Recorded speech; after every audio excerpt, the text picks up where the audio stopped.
What's up, people? Welcome back to the BCMA podcast. That's the Black Clover Martial Arts podcast. It's your boy Lucky from Lucky's Muay Thai. This is episode number 66, if you can believe that, which is kind of crazy. Anyway, it's been a wild and wacky month or so. It's been extremely busy. We had some fights in Daytona, some fights here in Miami. My car broke down twice. We'll talk about that. Also, my thoughts on Makhachev versus Volkanovski. What a great fucking fight. UFC Miami, which is Izzy versus Barrera 2 or 4, depending on how you look at it. Jorge Masvidal's on that card fighting Gilbert Burns, and whatever else might come to mind. But first, if you like the show, tap the like, hit the subscribe button, tell a friend, pass it along, let people know the podcast is still going, and I'll drop some more content with some combinations and that kind of thing for your training pleasure in upcoming days. If you want to stop by the gym, hit us up, www.luckysmt.com. We will help you get in shape. We will teach you Muay Thai. There's a jiu-jitsu program run by Roberto Carrero. He is amazing. Also, shout out to them. They had also some fights. They went to tournament the same weekend that we did, and they did fantastic. He's a fantastic instructor. So check us out, www.luckysmt.com, or hit me directly at Lucky's Muay Thai on Instagram. You can also hit Roberto for Jiu-Jitsu at Carrero Martial Arts on Instagram. So there you have it. Come join us. First off, let's talk about the last 4 to 5 weeks. Everything was going just great. We had fights lined up in Daytona. We were doing tournament here in Miami. And right before we were to leave to go to Daytona, my car broke down. My axle just gave out. And so that was a bit of a bummer because we were going to rent a car and drive up, but we ended up having to spend way too much money getting the axle replaced on my car, which sucked. However, we made the trip to Daytona. Christoph Broccoli's opponent dropped out because of injury. Keanu went on to fight a fantastic fight. He looked like a pro. For the first time to me, he really looked like he put everything together. He understood everything that was going on in the ring, and it was awesome to watch. I think that brings him 6-1, 7-1, something like that. And he is due for a little title shot, I think, coming up. So fingers crossed. Hopefully that happens soon. Broccoli's supposed to be fighting coming up at the end of this month, but we just got word that his opponent also has fallen to injury. So we shall see. Whew, it was a rough couple of weeks. Anyway, so the car broke down. We got it fixed. We go to Daytona. We come back. We're supposed to be fighting in the tournament at Komodo Training Center on Saturday. My car starter decides to take a shit on Friday night, 9 blocks away from my house. No way to get it fixed by morning, so I had to use the wifey drove us in the work van. And, I mean, you know, keep that on the low. But, yeah, so that was a ride. The work van doesn't, I don't remember that one has seats in the back. I think I had to sit on the floor, something like that. Anyway, and then it took like 2 weeks to get the starter replaced for multiple reasons that it's way too crazy of a story. Well, it's not crazy, but, you know, I decided to try to get the part for a little bit less than they were trying to charge me, which was quite a bit. Anyway, long story short, 2 parts later, we get the car done. But at the tournament, Enrique and Luis, who have been training now for a couple, I think Enrique for like a year and a half, I'm not sure. Luis for a couple of years. I think they did fantastic. They both won their first fights.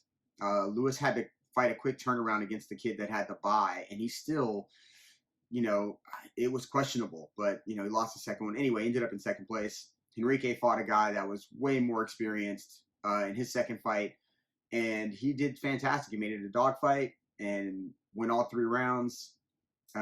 He did an awesome job. I'm so proud of how, like, everybody responds when we go out to fight and to compete, and how everybody sort of started, and the ones that sort of trusted in the process are, you know, as they step into their moment of glory, if you will, their fights, they tend to be really well prepared because, you know, they believed in the process. They took their time. They did all the things that were asked of them, and they responded in the ring to, like, the coaching, which, you know, it takes a long time for that to happen. And people a lot of times want to rush it because of natural ability or whatever the case.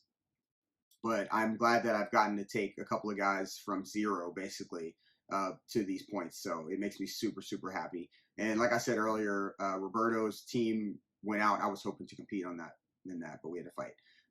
They went out and did fantastic. You know, I think the majority, if not everyone, made podium. I think there was a couple of gold medals. Anyway, I'm super stoked that he's able to put together this team and over the last year be able to now take them out the tournament and win, which is super, super cool. All right, Makachev versus Volkanovski. It was a great fight. Um, I agree with Volkanovski in his press conference. He said he could have done more in certain situations, but also you have to be aware that you could be falling into a trap or into a situation that's not beneficial in the long haul, and you're really trying to push the efforts of this fight to make it go, 5 rounds, hoping that your cardio outlasts. Maybe there's a lot of things that could have been done a little better, but ultimately he was able to negate Makhachev's grappling to a degree. Now, the 4th round, he had his back the entire time. Makhachev had Volkanovski's back, but he wasn't really attempting to do much. And because it was a body triangle, Volk couldn't really make a turn into him. So they basically sat there in that position. And I mean, I guess you have dominant position. Volkanovski landed a lot of punches to the head, throwing over his shoulder. I do think that, obviously it's Volkanovski's job to get up, but also, I would have liked to have seen like a few more legit attempts from Makhachev to even better the position, roll him over onto his stomach, try to really get a choke sunk in. I mean, I don't know. I just feel like that was a bit of a stalemate in some senses, but, Makhachev wins because he has the position, obviously. The thing was that Makhachev laughed at moments in some of his interviews when they talked about Volkanovski and wrestling and grappling. And I don't know that he underestimated him, but first of all, he's a smaller guy. He did make amazing couple of shots that were, I was like, damn, how did he do that? And he got underneath him. But Volkanovski's grappling was great. I thought he did fantastic. I mean, he was able to fend it off for all 5 rounds. And at the very end of the fight, he's standing over the top of Makhachev, raining down punches. Did he win the fight? Man, I think it was closer than people think. I think it was really close. I'll just put it that way. Maybe razor thin kind of close. Makhachev definitely looked like he landed more of the stuff. So you have to kind of give him that. But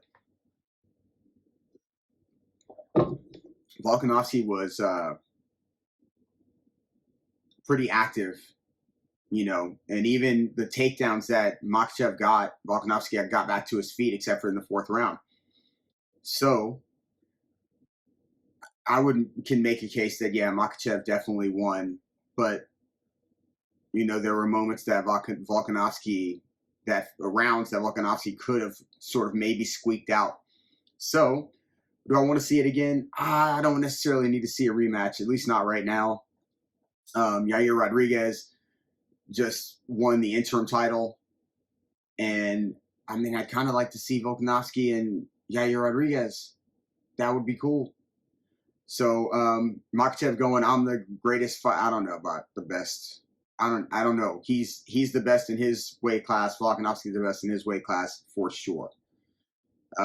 Best pound for pound. I don't even know if that's. I don't know. I don't know about that because he definitely, if you want to talk about it, he did have the size. He's supposed to have the strength advantage, the grappling advantage, all of these things. And at the end of the fight, he was looking at the clock.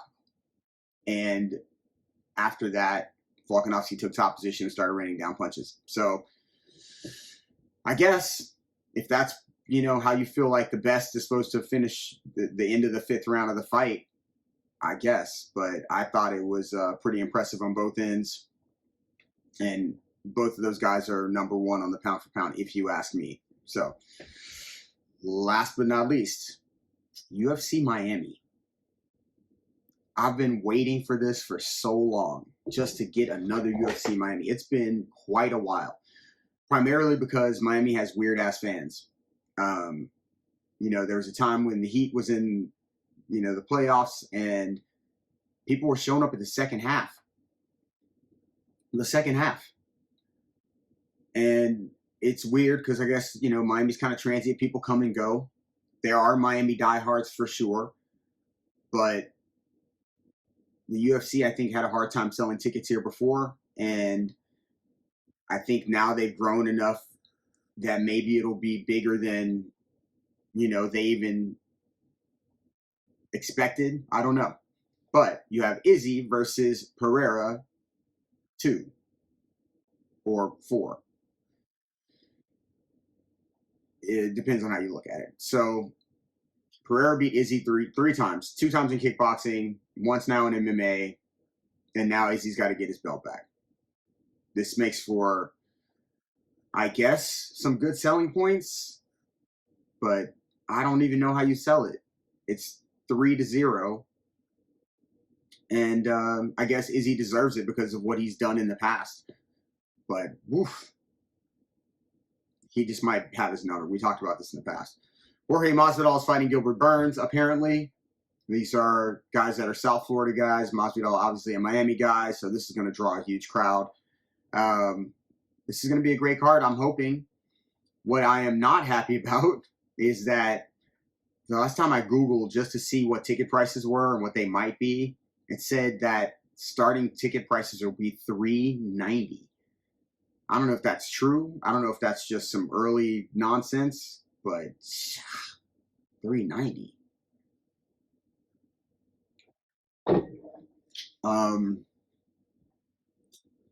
That's a lot. I mean, just for your average Joe, and I know Miami people are, quite resourceful, if you will. So it's not that bad, I guess, in comparison, but it's quite a bit. Anyway, that's the show. I'll be back. I'll be dropping some more stuff on the YouTube channel, some more combinations and training stuff. I'll try to keep the podcast up while we are in the middle of in between fights, and nothing scheduled right now except for Broccoli's fight, but the opponent dropped out thus far, so we'll see how that goes. I love you guys.